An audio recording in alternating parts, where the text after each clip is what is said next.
पाशं शिरपुर्वन्दिनी पाशं शिरपुर्वन्दिनी पाशं शिरपुर्वन्दिनी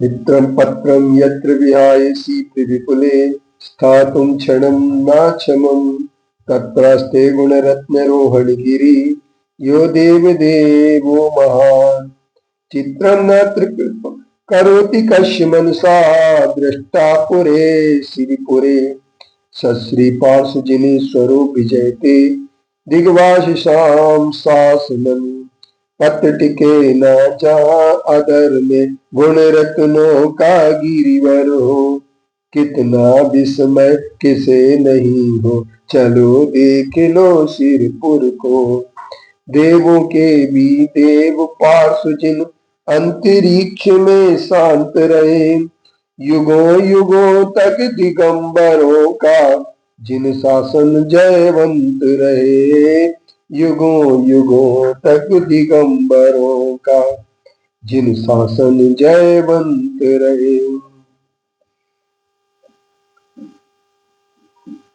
पदार्थों की विवेचना में पदार्थ उसे कहा जाता है पद प्लस अर्थ। इसका नाम पदार्थ होता है, इसी पदार्थ विज्ञान को ही भौतिकी कहा जाता है। भौतिकी भूत शब्द से भौतिकी शब्द बनता है। भूत से जिसका संबंध होता है पृथ्वी, जल, अग्नि, वायु और आकाश से जिसका संबंध होता है उसे भौतिक या भौतिकी कहते हैं।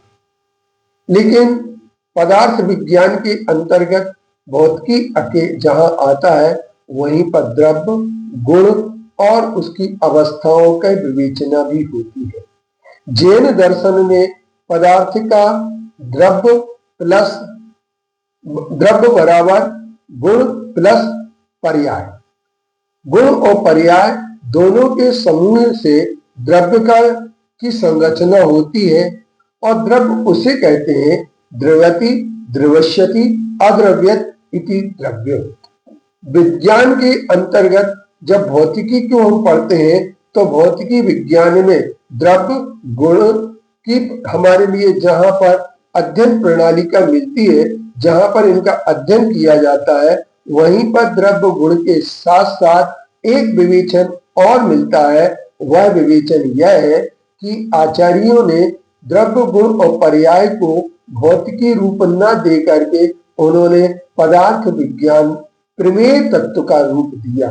और प्रमेय का अर्थ यह होता है जो हम किसी को जानते हैं वही जानने योग्य पदार्थ को प्रमेय कहा जाता है और प्रमाण उसे कहते हैं जिसके द्वारा पदार्थ का ज्ञान किया जाता है। ऐसे सम्यक ज्ञान को प्रमाण कहते हैं। प्रमेय और प्रमेय भी कहा जाता है, प्रमाण प्रमेय और प्रमाता भी कहा जाता है। पदार्थ का यही स्वरूप जब विज्ञान की दृष्टि से सामने आता है तो द्रव्य गुण और पर्याय का अध्ययन करके ही व्यक्ति एक विश्व सृष्टि की संरचना के सत्य को समझने में सक्षम हो पाता है और यही सक्षमता उसके लिए अंधविश्वास से बाहर निकाल देती है।